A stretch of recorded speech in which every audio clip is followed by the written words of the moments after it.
Alright, hello everyone. Welcome to my channel. This channel is for educational purposes and we try to turn you on to great theories and discoveries and concepts that are suppressed. But if you only knew about them, they would possibly make a great difference in your life, especially in terms of working on your spiritual, mental, and physical health, your level of sovereignty. And today is our 307th Bible Decode. We've been working just with the New Testament, well, primarily with the New Testament, and exploring the ins and outs of the Roman origins hypothesis. We've looked at other kind of ways of decoding the Bible. Now, this all kind of comes back to my actual research expertise, which is on two groups of jazz musicians in Chicago in the 1950s and 60s, which includes the Sun Ra Orchestra, and that is an orchestra with an A, RK, that was led by this guy Sun Ra. And one of Sun Ra's obsessions, or so-called whatever, his quests, was to find the true meaning of the Bible. And his conclusion was that the Bible, and this gets into some of the stuff we're talking about today, is that C's and G's are somewhat interchangeable. You can change them back and forth, thinking of alpha, beta, gamma.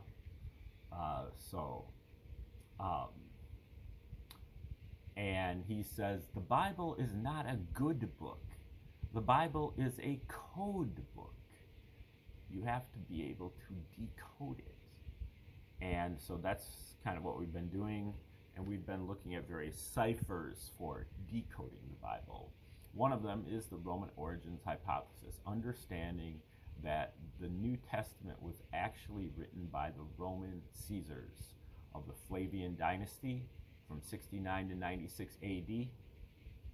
And they backdated the story back to the early 30s AD, and then made a lot of Jesus' prophecies magically come true because the prophecies were actually in the past, but they made them seem like they were in the future. And Jesus then predicts a lot of things that eventually come true, including the destruction of Jerusalem by General Titus of Rome, who eventually becomes one of the Flavian emperors.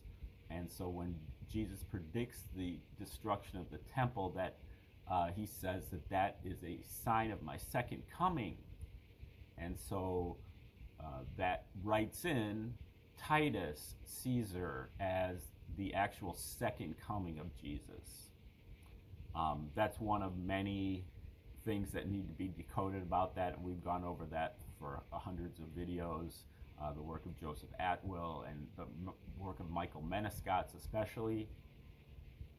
But we've also looked at other ciphers such as the Dead Sea Scrolls and some of the work of Barbara Thiering. We've looked at mythology. We've looked at theology, or astrology. Just that the whole thing is just about the precession of the equinoxes and the sun going through the various 12 zodiac houses, and that is all encoded into the Bible. And then we've looked at it from the perspective of John Allegro and the entheogens, and we've looked at it in terms of numerology, and we're looking at the work of Roman Piso today. Now, Joseph Atwill is pretty dismissive of Roman Piso, especially his methodology. I have to disagree a little bit. I am pretty dismissive of Roman Piso for other reasons, but that have more to do with modern history than ancient history.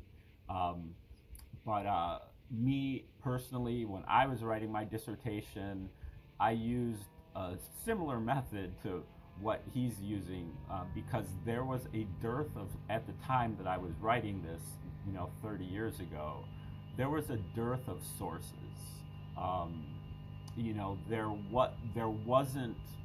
weren't enough sources out there to really, have a full scope of everything that was going on. You couldn't just consult various secondary sources or even primary sources and get a grip of what was going on. You kind of had to do detective work. You had to kind of pick up a clue here, pick up a clue there, and see if they fit together, and pick up a clue here and stash it in the back of your mind for a year until you find the other piece that it fits together with. It's kind of like putting together a jigsaw puzzle, and I can very much appreciate the effort that Roman Piso uses, because his methodology is really having to do with understanding what he calls the royal language. Now, his basic thesis is that all of the ancient texts that you're talking about, regardless of what era or what subject, whether it's religion, whether it's history, whether it's math, whether it's astronomy, all of this stuff was written by the royals. They wrote all of it, and they wrote all of it. They were the only people that were allowed to write it. Anybody else who tried to write anything would not be disseminated, even if they could read or write, which quite likely they couldn't. And so these royals would write these various books on different subjects, but they would quite often use alias names to make it seem like there was some type of freedom of expression, make it seem like there was a wide variety of authors out there, when there were really just kind of everything was coming from the court of the Caesar or the Pharaoh or, the king. And so that's kind of where he starts from. And so to figure out who is writing what, he goes into a lot of the correspondence, the letters that they write amongst each other, and also the historical records, to piece together, okay, this person was in this city in 79 AD, and who else was there at that particular time, and what letters refer to somebody who was there at that time, and they talk about this event happening. So it's really like you have to piece it together to figure out what's going on. Anyway, all of these authors generally agree that, and Ralph Ellis is in this camp as well, they all generally agree that the New Testament was written by Josephus. Josephus being the Jewish Roman historian, so-called. He claims that he was of Jewish descent, but he was a Flavian. He was known as Flavius Josephus. Claims that he was adopted by the Roman Caesars after he surrendered to them during this war that Titus fought in, the War of the Jews from 66 to 73 AD. And that he surrendered to the Romans, but then he eventually made friends with them because he gave Emperor Vespasian, at the time General Vespasian, the star prophecy predicting that he would become emperor someday. And when he did, Vespasian pardoned him and brought him to Rome, adopted him into his family, and made him one of the court historians. And then he wrote his 7-volume work, War of the Jews. But this book, if you read it side by side with the Gospels, it becomes very evident that they were written by the same hand or hands. The amount of parallels between the two books are overwhelming and way beyond the possibility of randomness. Michael Menescott goes into that the most deeply. He found over 250 parallels between the two books, just between War of the Jews and just the book of Luke. 250 parallels in the book of Luke. That's complete saturation of parallels. That's over 10 per chapter in Luke. And a lot of them, a lot of the parallels are extremely thick, with many motifs matching in each one. Not just kind of like one thing, but just in some cases like a dozen things that are commonalities between two separate passages. But not only that, when you put together all of the parallels and you graph them on a chart, they create 5 perfect letters in Latin: A, P, T, V, or U, which are the same in Latin. APTVS or TUS. So that shows you that the Romans not only wrote the New Testament, but they actually signed their names to it. So Josephus, Atwill, and Menescots both believe that Josephus wrote the New Testament. So does Ralph Ellis. Now, these two other authors, Roman Piso and kind of his now deceased sidekick, Abelard Reuchlin, they also believe that Josephus is the author, but they believe that Josephus was not a real person and that he was a pseudonym of this guy named Arius Piso. Now, certainly Atwill and Menescots are open to the idea that Josephus was not a real person as well, but they're not quite ready to concede that it was this person Arius Piso, especially since Arius Piso, from the very famous aristocratic family of the Pisos, which are also known as the Little Caesars, that this character Arius Piso actually doesn't exist in the historical record. There's no record of this person ever having existed.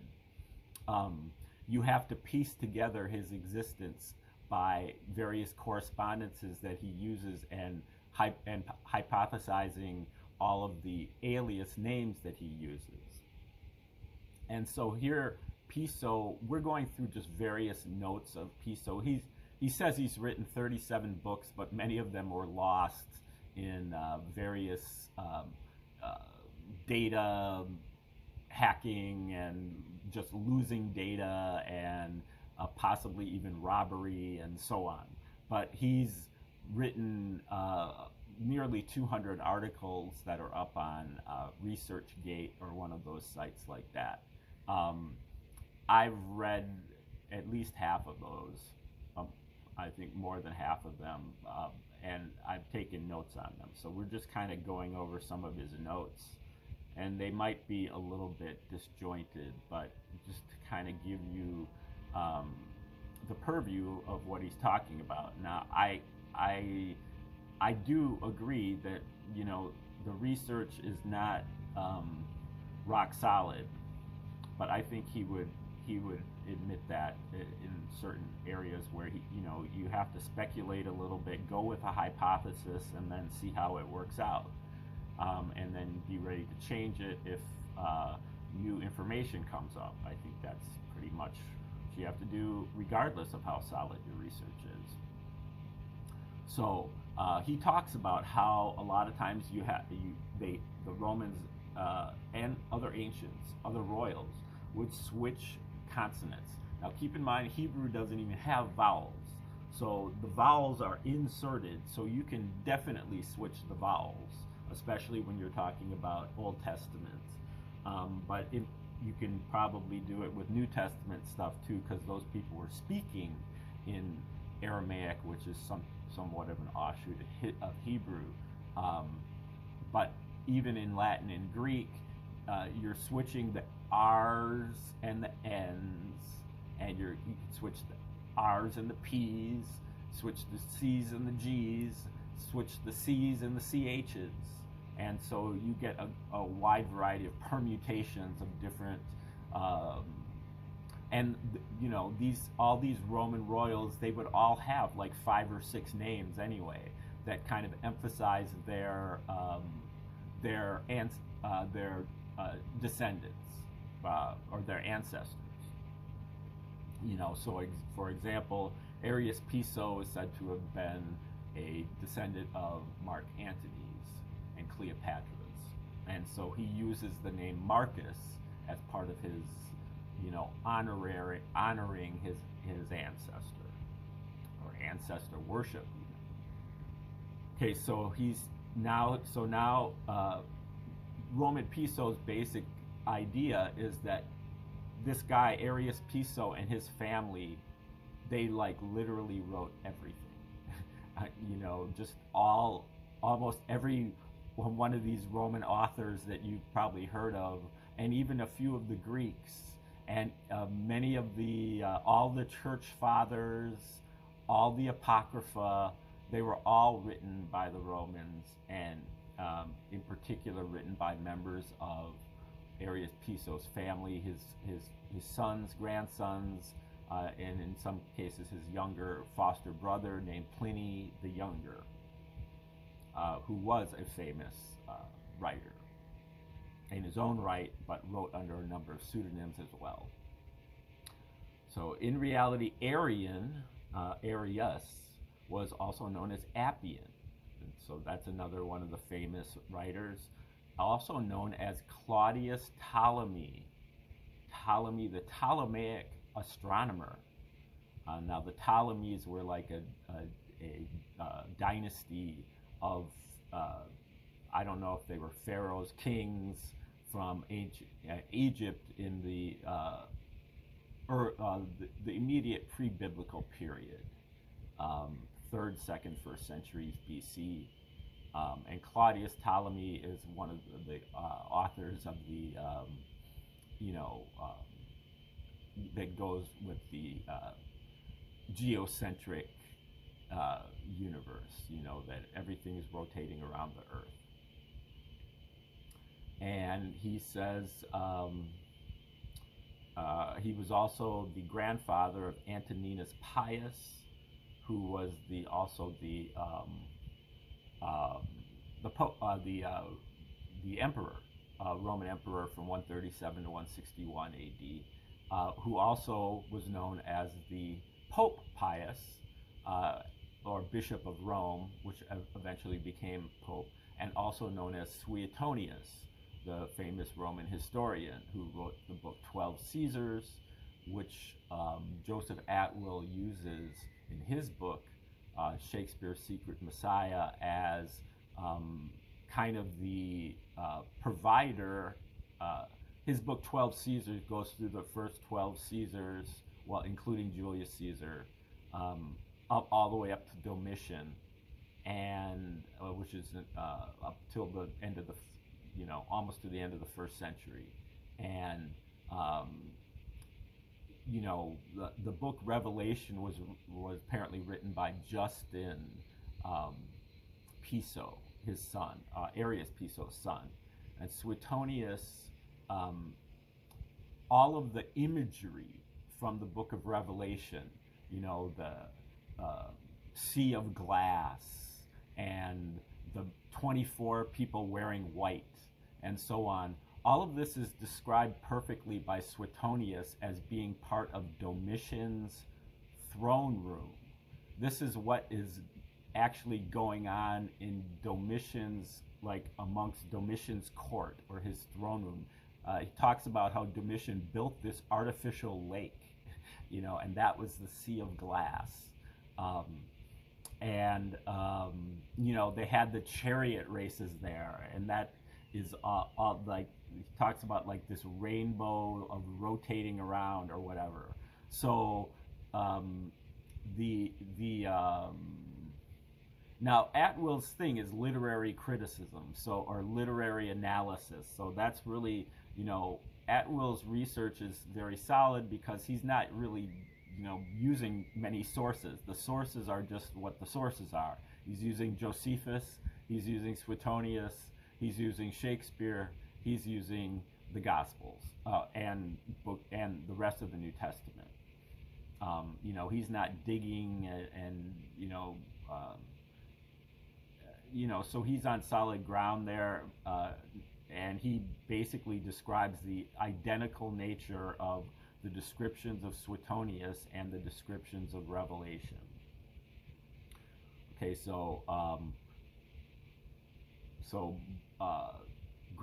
Suetonius was the grandson of Arius Piso, Arius Calpurnius Piso. Biological father was Cornelius Rufus, and their mother was Claudia Phoebe, also known as Pompeia Plotina, daughter of Arius Piso and wife of Emperor Trajan. Trajan was the emperor from 98 to 117 AD, and he was also in on the whole thing. Now, you also have to remember, this is a big Roman conspiracy. It was basically to create this pacifistic Jew Messiah, because they were very tired of the militaristic Jew Messiah that kept coming up in Judea and revolting against the Romans, because the Romans had pulled into Judea as the conquerors in 63 BC, and for that whole 125, 135 year period, the Jews were revolting, insurrecting, revoluting, assassinating, and terrorizing the peace in the Roman Empire. And so they decided to propose this Jewish Messiah who was a Prince of Peace instead. And that was and those are the Gospels, and that's how it really got started. Now, according to Piso, he claims that the whole thing started much, much earlier during the reign of Tiberius, which is the actual time that Jesus was said to have lived. Tiberius was emperor from 14 to 37 AD, and late in his reign, he put together something that they called the Committee to invent a universal religion. And there were a number of Roman intellectuals gathered there, which included a couple of the Pisos, also Seneca the Younger, Lucan, the poet, and possibly Pliny the Elder, and they kind of disbanded at a certain point, and eventually the Pisos, along with Seneca, kind of worked on it, and they presented the idea to Emperor Nero much later, 20 years later, 25 years later, in the early 60s, and Nero rejected the idea, and so they tried to assassinate Nero, and Nero found out about it, and he executed them. He executed Seneca and Gaius Piso, the father of Arius Piso, while leaving Arius Piso alone, and his uncle, Lucius Piso, was allowed to survive, but were kind of banished to this, hinterlands. But he did execute Seneca the Younger, who had been his tutor in 65 AD. And so then they eventually got back at Nero and assassinated him, and then the Romans had the Civil War, and three more, in addition to Nero, three more successive people were named Caesars: Galba, Otho, and Vitellius, and they were all assassinated within 12 months of each other. And then finally the Flavians came in. That was Emperor Vespasian. He was one of the leading general for the war against the Jews. And he left the generalship over to his son Titus and went back to Rome. And then they started, then the opportunity was wide open for the Pisos to do this psychological operation against the Jews, to propose this pacifistic Jewish Messiah in the Gospels.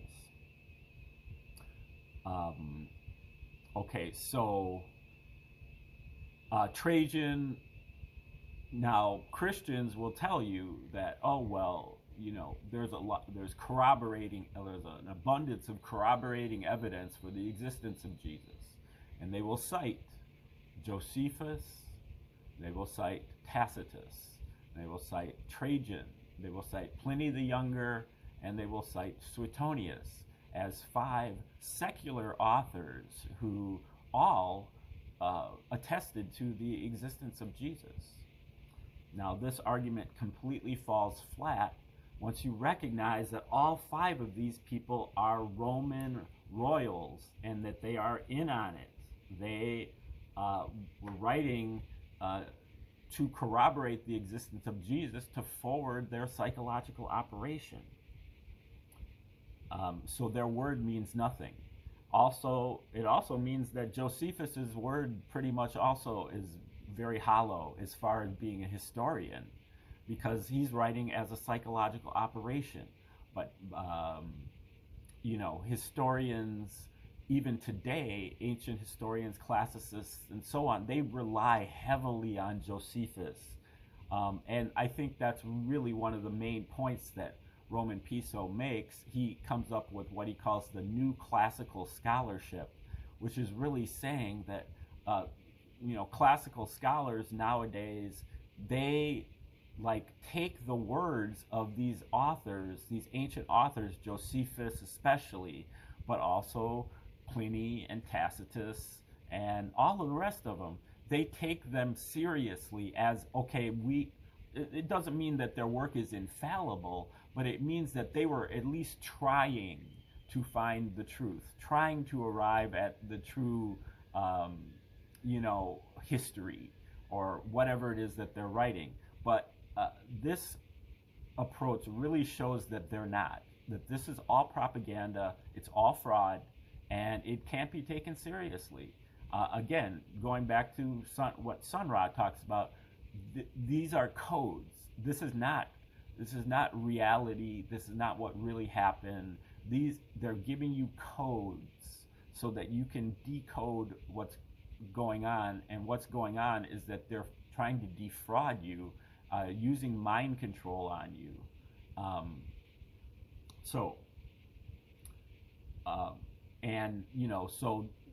This whole idea that the Roman Empire eventually turns into the Roman Catholic Church, it's the same thing.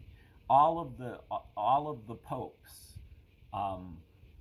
and the bishops of Rome before the popes, they're all descendants, and they're all in the same family. So it's just a continuation of the same. And then they use the Gospels to justify the feudal system, which goes on for over 1,000 years, which is basically a quasi-crypto version of slavery. And so this is, a very successful psyop, perhaps the most successful of all time, and that is still going on today.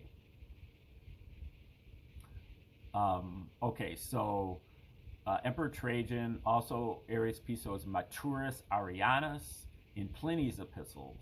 He is Appian in his works as Josephus. Josephus writes a book called Against Appian. So they create this little controversy. Josephus has this one idea, and this guy Appian has a different idea, and they argue against each other, but it's really the same guy that's representing both sides. Arius Piso wrote fiction and created characters which within their own literature, they played the parts of those characters. It's another point that they make is that the Gospels were originally written as plays to be performed in front of the people. Arius wrote himself and his family into the plays. So he played both Jesus and God and Satan. And after Jesus was crucified, he also played Peter. His sons played the various disciples, and and Pliny played Paul. Pliny the Younger played Paul, and they went around and performed these things. You have to remember that everybody was illiterate, so it doesn't really move the needle to publish a bunch of books you gotta put it out there. And ultimately, Christianity was pretty much of a flop for the first couple centuries, until Constantine, who was a direct descendant of Arius Piso, got in there. And for the first couple centuries, Christianity was really only on paper. All of these different bishops of Rome were the family members of the Pisos, and all of the Christian fathers who wrote, they were kind of like this character Appian, to create controversies and make it seem like people were very passionate about this in one way or another, to just kind of like a hoax, to pretend like Christianity was really taking hold and that people were, up in arms about different aspects of it, or really loved it, or whatever it was. So that is kind of the landscape that we're going to be digging into a little bit more of Arius Piso's work.